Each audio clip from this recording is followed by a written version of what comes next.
Salaire. Le président de la République et le gouvernement sont sans pitié pour la fonction publique et ses agents. Tout d'abord, le projet fonction publique du XXIe siècle, impulsé par le président de la République et le gouvernement, remet en cause le statut de la fonction publique et le principe d'indépendance des fonctionnaires. Ce projet prévoit entre autres le recrutement de personnel avec des contrats de droit privé, la remise en cause du recrutement par concours, l'individualisation des carrières et le salaire au mérite.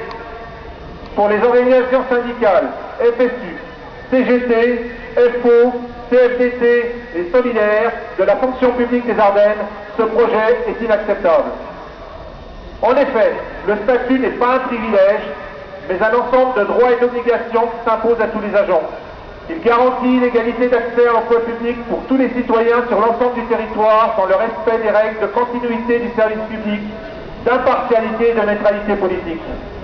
Ce statut de la fonction publique française est le garant d'une intégrité qui lui est reconnue. La mise en place du salaire au mérite et l'individualisation des carrières, dépendant presque exclusivement de l'avis du chef de service, ouvrent la porte à tous les abus et à toutes les dérives. N'oublions pas non plus les suppressions massives de postes. En effet, en plus des milliers de postes retirés depuis 5 ans, 22 700 nouvelles suppressions de postes sont prévues pour 2008.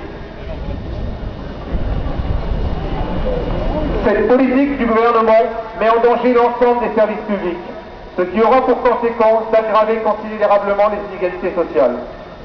Les services publics sont des outils d'amélioration de la vie quotidienne des citoyens. Ils appartiennent à tous et sont vitaux pour l'économie d'une ville, d'un département ou d'une région. Nous ne voulons pas les voir bradés. Faire fonctionner les services publics, c'est faire fonctionner l'équité. C'est pourquoi les organisations syndicales FSU, CGT, FO, CFDT et Solidaires exigent l'arrêt immédiat de toutes les suppressions d'emplois, le recrutement de personnel sur des postes statutaires à hauteur des besoins et la résorption de la précarité. Le retrait immédiat et sans condition du projet fonction publique du XXIe siècle et l'ouverture de négociations pour améliorer les conditions de travail. Concernant les salaires, le pouvoir d'achat et les pensions, il y a aussi matière à revendiquer. En effet, aucune augmentation de salaire des fonctionnaires n'est prévue pour l'année 2007. Les retraités, quant à eux, ne verront leur pension augmenter que de 1,1% en 2008. Pourtant, comment peut-on nous faire croire qu'il n'est pas possible d'augmenter les salaires et les pensions lorsque, à qui bénéficient ces sobres records? Certainement pas aux fonctionnaires qui ont perdu plus de 6% de pouvoir d'achat depuis 2000. Le président de la République, lui, n'a pas hésité à se faire voter une augmentation de son salaire de plus de 170%.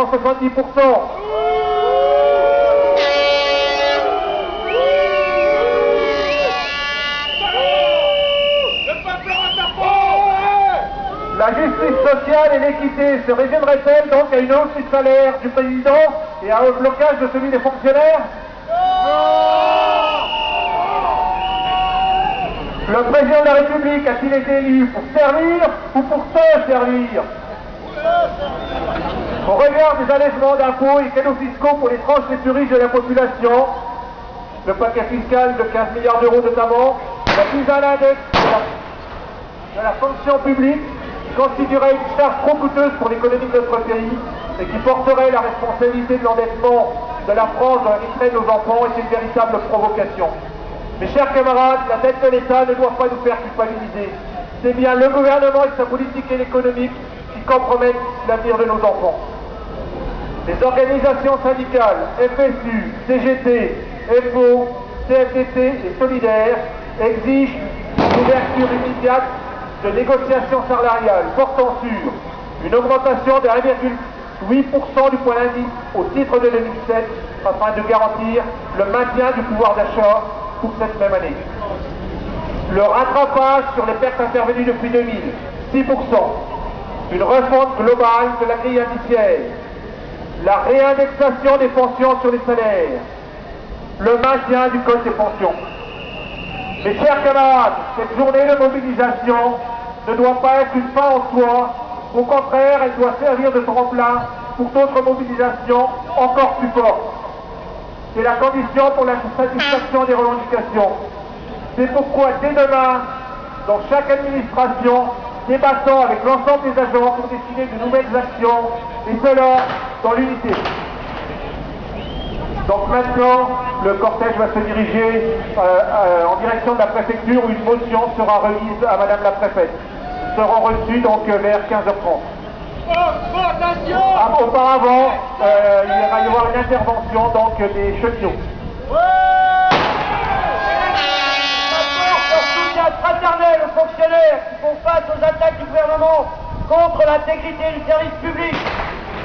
La lutte pour le pouvoir d'achat, une retraite digne pour tous, contre la baisse des effectifs reste notre combat pour garantir un service public maximum et de qualité pour l'ensemble des usagers.